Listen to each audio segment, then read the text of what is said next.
신곡 연옥편 제 12곡을 읽어보려고 합니다. 2019년 10월 8일 아침 7시 반입니다. 오늘과 내일 충남 서산과 예산 쪽으로 볼 일이 있어서 떠나라고 첫 기차를 타지 않아서 오늘 아침 여유가 있습니다. 읽어보겠습니다. 멍에를 지고 가는 황소처럼 나는 짐을 진 그 영혼과 나란히 걸어 상냥하신 교육자가 허락하신 데까지 갔는데, 그때 스승이 말하길 그들을 버리고 지나쳐라.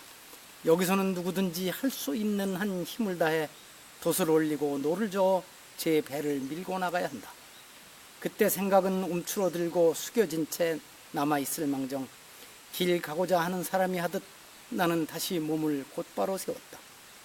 나는 몸을 움직여 스승의 발자국을 기꺼운 마음으로 따라갔으니 우리 두 사람은 어느덧 가뿐한 듯 보였다. 스승이 내게 말하길 저 아래를 보라. 길을 평탄케 하기 위해 내 발바닥이 딛고 있는 바닥을 보는 것이 좋을 것이야.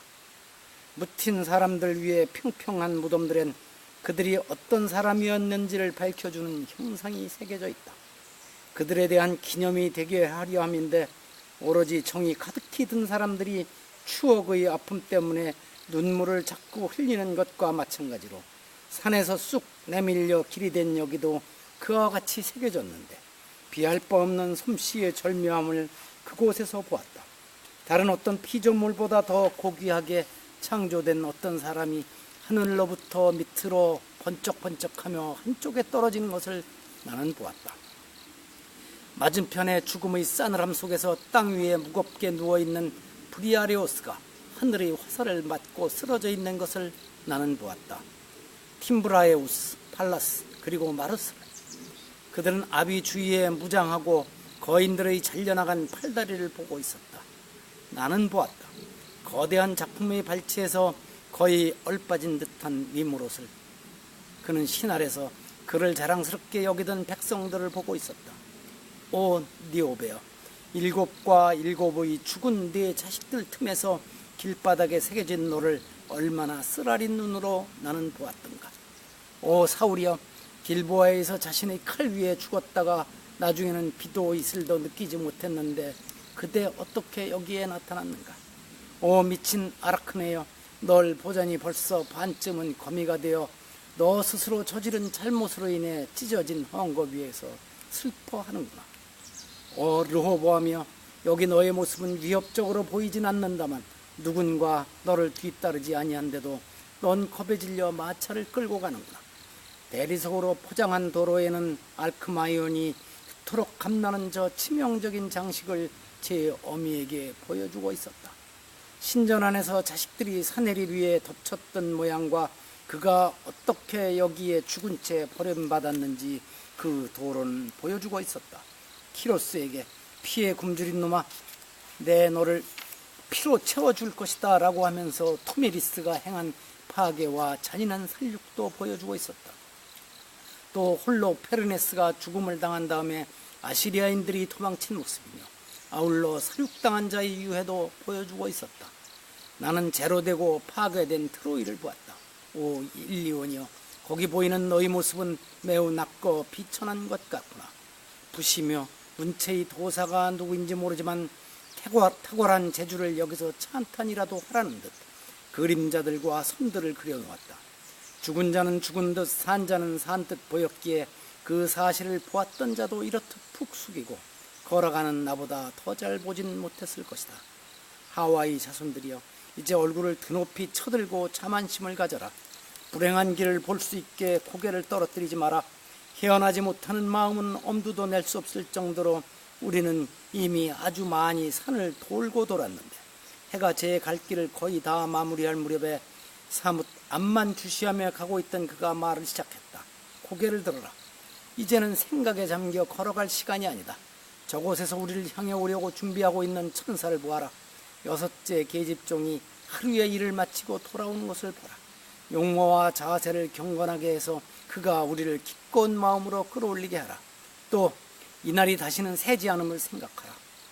나는 시간을 허비하지 말라는 그분의 충고에 충분히 익숙하기에 이 일에 대한 그의 말씀이 애매하지는 않았다. 하얗게 옷을 입고 새벽별 반짝거리는 듯한 얼굴 생김새의 아름다운 피조물이 우리를 향해 오고 있었다. 그는 팔을 벌리더니 이내 날개를 펼치고 말했다. 오라, 이 가까이 계단이 있으니 이제부터는 손쉽게 올라갈 수 있으리라. 이 알림을 듣고 오는 자는 극히 드무니 오 인간의 종족이여, 저 위로 날아가려 하지만 어인일로에서 바람만 조금 불어도 넘어지는가. 그가 바위가 부서진 곳으로 우리를 이끌어 거기서 날개로 내 이마를 때렸는데 이어 마음 놓고 갈 수 있음을 약속했다. 루바콘테 다리 위로 잘 다스려지는 도시를 바라보던 교회가 자리 잡고 있는 산으로 올라가다가 오른쪽 편에 몹시 부서진 오르막길이 허물어져 층계를 이루고 있는데 이는 장부나 통판대가 믿을만했을 그 시절에 만들어진 것이었으니 바로 이와 같이 여기서도 다음 권역으로부터 가파른 경사가 완만해지고 있으나 여기저기 드높은 바위가 사방에서 짓눌렀다. 우리가 몸을 그쪽으로 돌렸을 때 마음이 가난한 사람은 행복하다라는 노랫소리가 이루 말할 수 없을 정도로 부드럽게 들렸다. 아, 그 어기는 지옥의 그곳들과는 얼마나 다른가. 여기서는 노랫소리 들으며 들어가지만 저 아래에서는 무서운 통곡을 들으며 들어가니까 어느덧 우리는 거룩한 층층대를 따라 올라갔는데 내가 이전에 평지에 있을 때보다 한결 더 가뿐해진 것 같았다. 그러므로 나는 스승님이여 말씀하소서. 내게서 무슨 무거운 짐이 거쳤기에 걸으면서도 아무런 피로를 느끼지 않는지요.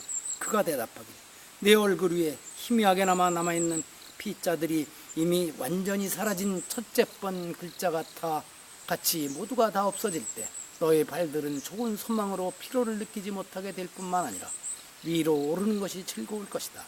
그러자 머리에 무언가 이고 그러면 사람들이 타인들의 까닭없는 윙크와 웃음에 무언가 잘못됐다고 느꼈을 때 무언지 알아보기 위해 손으로 더듬어서 눈으로 볼 수 없는 잘못된 일을 깨닫는 것처럼 나도 그렇게 했다.